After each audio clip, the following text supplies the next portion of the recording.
बार बार हमें कहा जाता है, मैं मानती हूँ, हम सब मानते हैं, India is a tolerant nation. Absolutely we are a tolerant nation. We are the land of Mahatma, we are the land of Buddha. But we are also the land of Krishna, which I said in my very first speech which I made in Paris. जब जब अधर्म होगा, धर्म स्थापित करने के लिए अगर हमें लड़ाई लड़नी पड़ेगी, आतंकियों से लड़ना पड़ेगा, हम वो लड़ाई लड़ेंगे और हम बिल्कुल नहीं झिझकेंगे. ये हमारा देश का संदेश रहा है, सदियों से रहा है, सेंचुरी से रहा है. बहुत आए बहुत गए, सबको जवाब हमने दिया. जब जब अधर्म बढ़ा, हमने धर्म का स्थापना की है. ये हमारा देश का संदेश है. दूसरी इंपॉर्टेंट चीज मैं यहां पर कहना चाहती हूं और कम शब्दों में ही कहूंगी. बहुत सारी चीजें लिखकर आई थी पर अब समय नहीं है.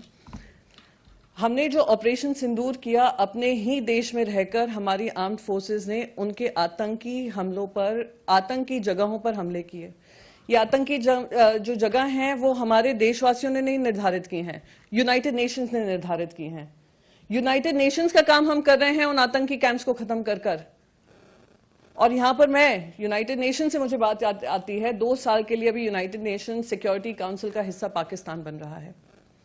आप सबको पता है, यूएनएससी इज वेल अवेयर कि 51 टेररिस्ट रिसाइड इन पाकिस्तान. पर उनको, आपको पता है जिम्मेदारी क्या मिली है? उनको चेयरमैनशिप मिली है काउंटर टेररिज्म की, वाइस चेयरमैनशिप.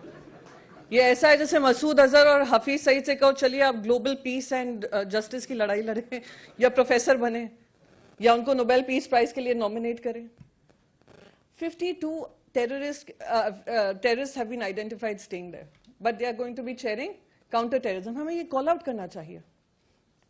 ये सिर्फ हमारा ही देश उसको नहीं भुगत रहा है, पूरी दुनिया उसको भुगत रही है. मसूद अजहर से लेकर आज अगर ये पाए गए अलकायदा के उसामा बिन लादेन, वो वहीं पाए गए.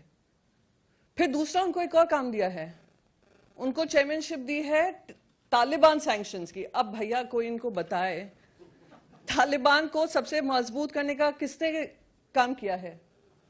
कोई नहीं भूले. अगर हम आज विनय नरवल की बात कर रहे हैं जो इस आतंकी हमले में मरे, IC-814 जो हाईजैक हुआ था एयरक्राफ्ट हमारा 25 साल पहले, वहां पर भी एक यंग मैन की डेथ हुई थी जिनकी शादी के लिए वो हनीमून करने काठमांडू गए थे. वही 5 आतंकवादी पाकिस्तान के कंडाहर में रुके थे और तालिबानियों ने, जो टेररिस्ट थे, उनको रिहा कराने के लिए पाकिस्तान के साथ, पाकिस्तान के आतंकवादियों के साथ लड़ाई लड़ी थी. आप उनकी चेयरमैनशिप करेंगे. आप क्या संदेश दे रहे हैं दुनिया भर में?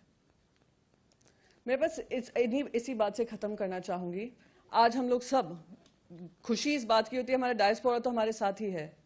जो उन्होंने कोशिश की, उनका जो अंदर का जनरल आसिम मुनीर जो फील्ड मार्शल बन गए हैं, उनका अंदर का जिन्ना जाग उठा था और उन्होंने वो एक स्पीच दी थी, हिंदू और मुसलमान साथ साथ नहीं रह सकते. आज इंडिया ने ही दिखाया है कि 200 मिलियन मुसलमान हैं और हम साथ साथ रह सकते हैं और साथ साथ रहकर उनको मुंह तोड़ जवाब दे सकते हैं.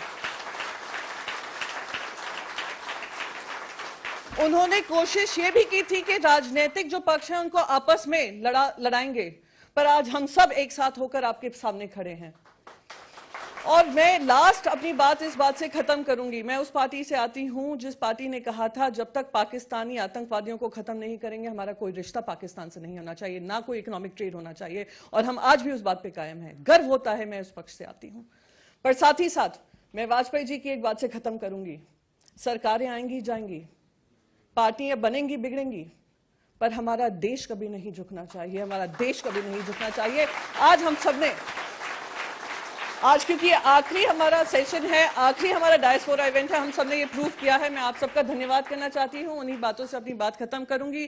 पर एक बार आप सबसे कहूंगी, जय हिंद की सेना जरूर जोर से बोलिए, जैसे हमारे सैनिक जो बॉर्डर्स पे खड़े हैं उनको ये आवाज आप सबकी वहां तक पहुंचे और वो कहें कि हाँ, आज हम सब एक साथ हैं, हमारे डायस्पोरा हो या हमारे देशवासी हो. जय हिंद की सेना. जय हिंद.